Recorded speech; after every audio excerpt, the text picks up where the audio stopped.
workers. She can be found popping up at Tawoon Bay when the boy goes missing. She can be found helping do interviews. She is highly charged and very clever. Let's give it up for Michelle. Well,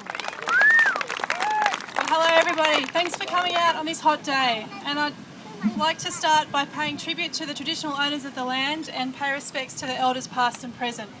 Now, back in January, a yellow buoy was placed in our bay, right in the middle out there, and that was really the first knowledge many people here in Avoca had of this plan to scuttle a 4,000 tonne warship at our beach here. Controversially, as you've heard, that buoy's disappeared. Well, we want it back because that shows how close this ship is going to be to the beach here and what risk it's going to place our beach and our community at. We were not considered stakeholders in this multi-million-dollar project. We were not consulted. The voices of the residents most affected were ignored. Nobody bothered to come and ask the people of Avoca how they felt about having a warship dumped at their beach. Nobody bothered to ask the Darkinjung people how they felt about a warship being dumped on their traditional lands. And at the first public meeting held here at North Avoca in February, a representative from Premier Keneally's office told the community that she didn't have time to listen to their concerns, so that ship was going down on March the 27th regardless. Well, they were wrong, and we do not allow our ocean to be used as a dump for old warships. This is the cheapest disposal method for the Navy to get rid of these ships, to dump them as artificial reefs. Many countries have now moved forward from this environmentally backward way of disposing of old warships. It is time for our government to step up and do the same. Just this year in Canada, 2 scuttlings of warships have been cancelled for environmental reasons, and America has, in the last month, put a moratorium on the sinking of old warships until full impact of environmental problems can be found. It seems it's acceptable to dump almost anything in the ocean if you call it an artificial reef. Old oil rigs, piers, cable cars. There's even a rumour that one of the carriages from the Orient Express has been dumped in Moreton Bay because that was the cheapest way to get rid of it. Well, we are turning our seabeds into junkyards. In the lead up to the planned scuttling, the community here, if you live around here, you probably heard the push the button to blow up a warship campaign. Well, your taxpayer dollars funded that campaign. The Premier's Department paid our local TV, radio and paper to run a competition to see who could push the button to blow up the warship.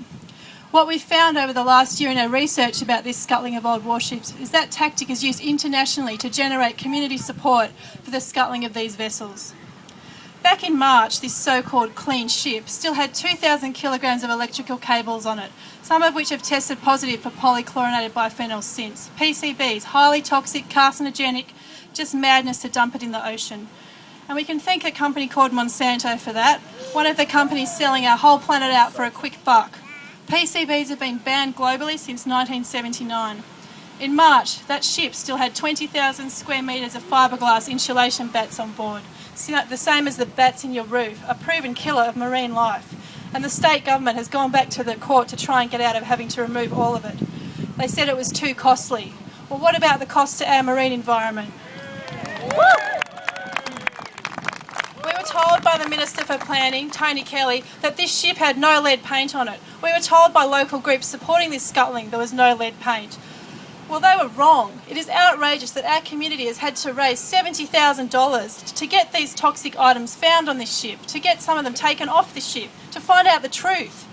On his first visit to the ship, our community-funded expert, Werner Hoyt, reported that almost the whole interior of the steel hull is covered in lead paint.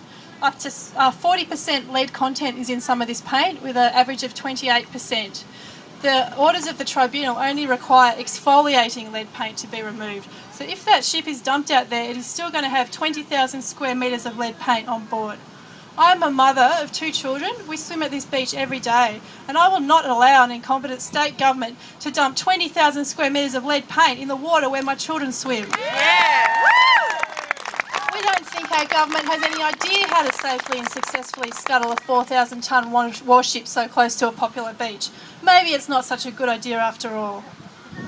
We'd like to thank Ian Cohen for being our voice in Parliament and asking the hard questions of Tony Kelly over the year. And It was the surfers here who raised the alarm originally. They were worried about the effect of their waves, of the ship being placed so close to shore. The committee has had to pay and fund a report from Professor Ian Goodwin, which shows that there could be a negative impact on the waves here, and the beach could be affected by erosion right down there where the lagoon joins the lake. This wouldn't happen off Bondi. It wouldn't happen off Avalon. Why is it happening at Avoca? Every beach between here and White Bay is at risk if they tow that warship up here. If the tow goes bad, they just have to cut the 4,000-tonne vessel loose and dump it wherever they can. The amount of aluminium that will be sunk to the bottom of the ocean on that ship is the equivalent to 60 years of recycling that the Avoca Beach residents put in their yellow bins. That is how much aluminium will be dumped at the bottom of that ocean right there. This warship should be responsibly recycled at Garden Island Dry Dock. This could be done for $2 million. Instead, we are facing 250 years of debris, pollution and risk for a dive site that is only viable for 25 to 40 years. You can see the quote from the state government on what it would cost to recycle it at the No Ship 10 over there, and we've also got other evidence from the hearing about the lead paint and other issues. And I'd just like to say thank you to everybody who's donated to the campaign over the year. We couldn't have got anywhere without all that support, and thank you very much. Yay! Well, I will not allow it. This is all it takes. For you and you to stand up and say, no, I will not allow it. I stand here representing the voices of thousands who say we will not allow our ocean to be polluted. We will not allow our farms to be destroyed by drilling, our homes to be taxed and our wildlife to suffer. We will not allow this sacred site to be destroyed for cash. They have sold us out, they have sold out our environment, and they have sold out our children's future. We have all heard this week, thanks to Julian Assange, just how many secrets our government likes to keep from us, the people. They work for us. Well, here in Avoca, we were kept in the dark about this sea dumping and the toxic truth about what was on this warship. The public were misled by local, state and federal government.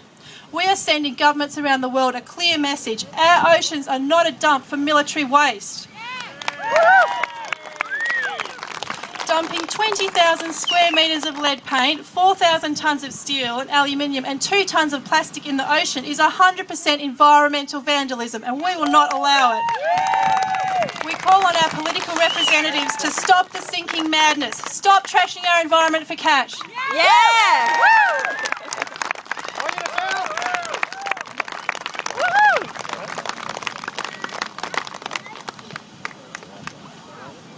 And might I add, don't mess with Michelle. Very good. Our next speaker is from the Empire Bay.